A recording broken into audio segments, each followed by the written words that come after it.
Right then, this is a quick walk around video. This is for a really lovely Honda CR-V. This is a 2-litre SR manual.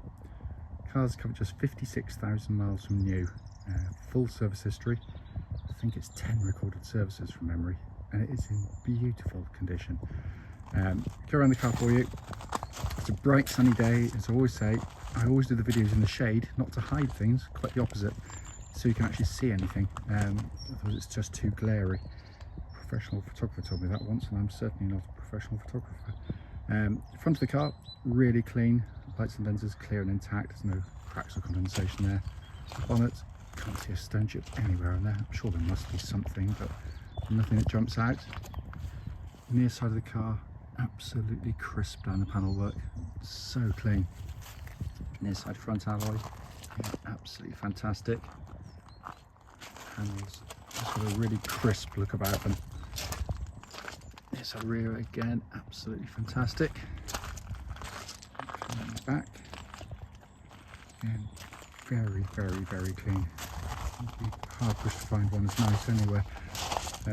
Off side of the car, driver's side, again beautifully clean. Side rear alloy, really tidy. The remaining panels, can't see a blemish anywhere. Same with the final alloy wheel. It is in absolutely beautiful condition. Get a magnifying glass out, I'm sure you'll find something, but you have to look very hard indeed. Let's come to the back of the car now. Absolutely cavernous boots on the CR-Vs. Little levers on the side, so you can just drop the seats in one quick motion. These are family cars, so ordinarily CR-Vs are very heavily used in the back.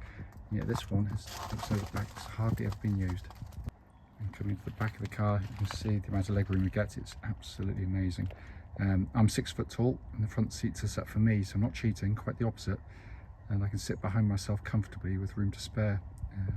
Interior, half leather, Alcantara. And again, this is where the kids sit, not ordinarily. So normally heavily used. And yet that is absolutely beautifully clean. Coming to the front and the passenger side, all very clean and tidy. Full set of original Honda mats. Passenger seat there, again, been given minimal use. Finally come to the driver's door card, again, unmarked. Same footwell area, really clean and tidy. Driver's seat for what is now our 11, nearly 12-year-old car, in beautiful condition. Inside the car now, engine's running as is always the case, so the dash is illuminated. Dashboard looks pretty much like new, in all honesty. Just quickly pop the car in reverse. You've got that lovely clear parking camera, and that complements the front and rear parking sensors. Going on down, it's just been kept absolutely beautifully. Dash binnacle in front, hopefully you can see, 56,239 miles, and there are no warning lights on the dashboard at all.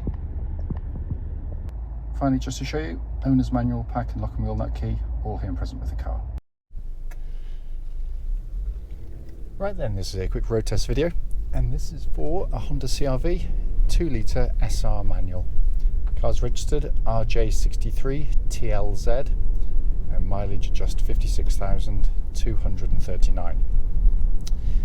First of all, an apology. It's a lovely day today. Low sun, wet roads means a lot of glare, so for the first part you might get a bit glary, and I do apologise, but unfortunately I've only got so many hours in the day that I can fit all these in. But anyway, coming to the video, the reason we do the videos, by the way, and especially this bit, the road test section, is just to ensure that anyone that's looking at any of our cars advertised online get to see that very car in operation.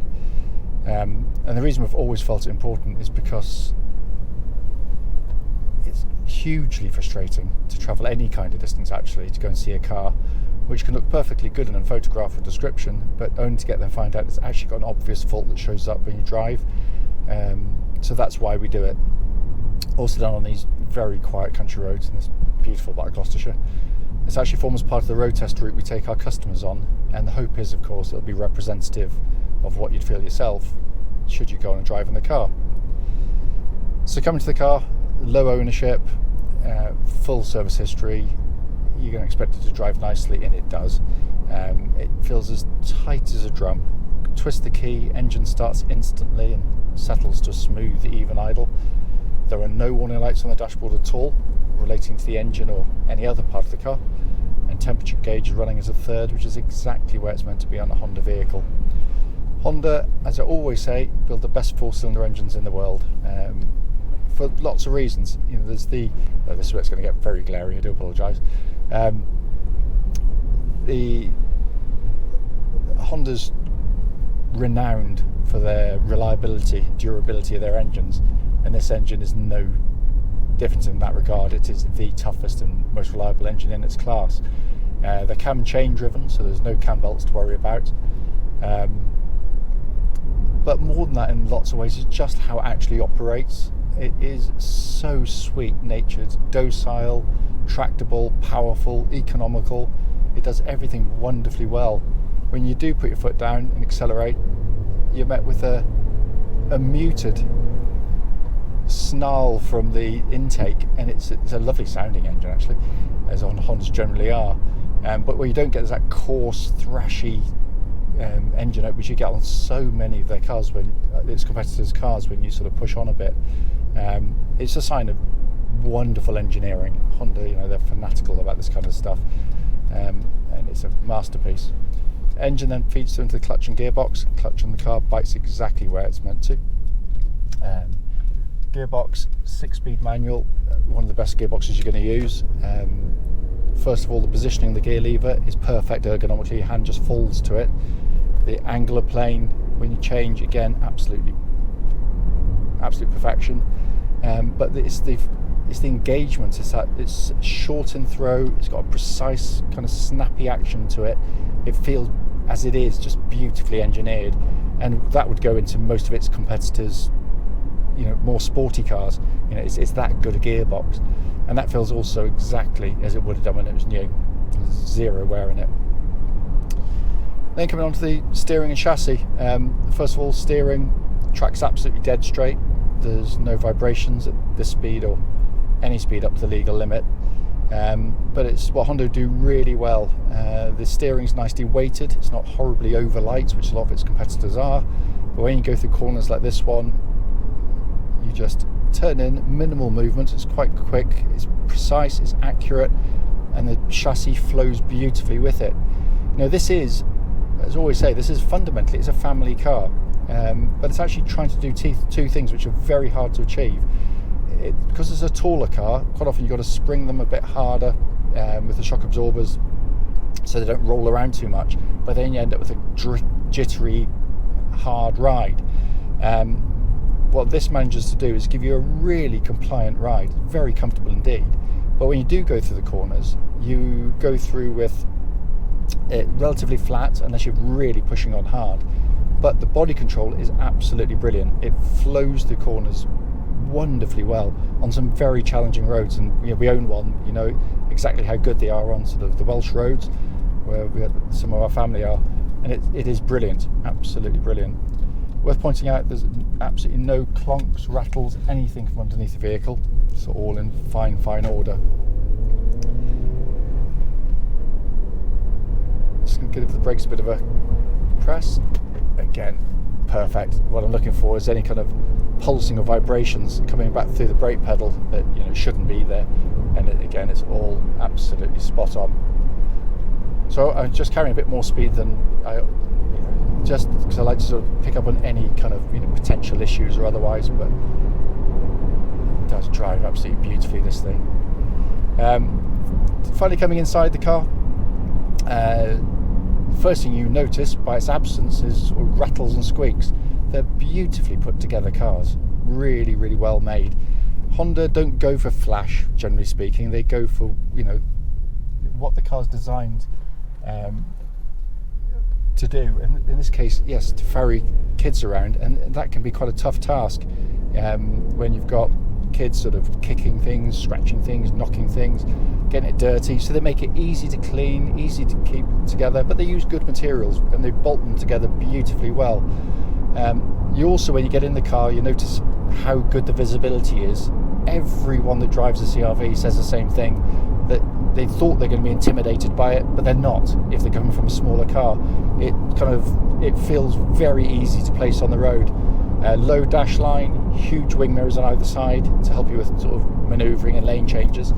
And then the dashboard itself, even though it's it is a very well equipped car, it's a very simple and easy dashboard to sort of work your way around. Up here, even an idiot like me can operate it. Simple to use.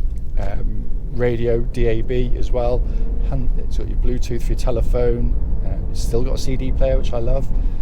Then below that, you've got a dual zone climate control system, so you can have different temperatures side to side if you really want to as well. And that pumps out lovely cold air, by the way. I tried that in a nice warm workshop earlier on.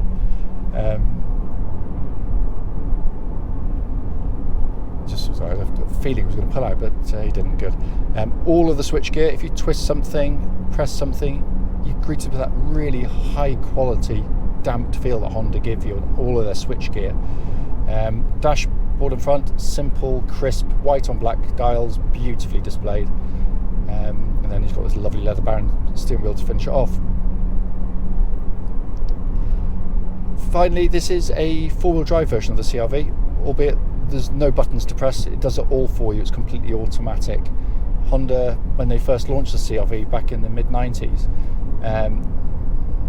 knew straight away that most people that be driving the car will be driving as I am right now, where you don't need four-wheel drive on. So basically, it runs them in the most efficient way possible in two-wheel drive, front-wheel drive, pretty much the whole time.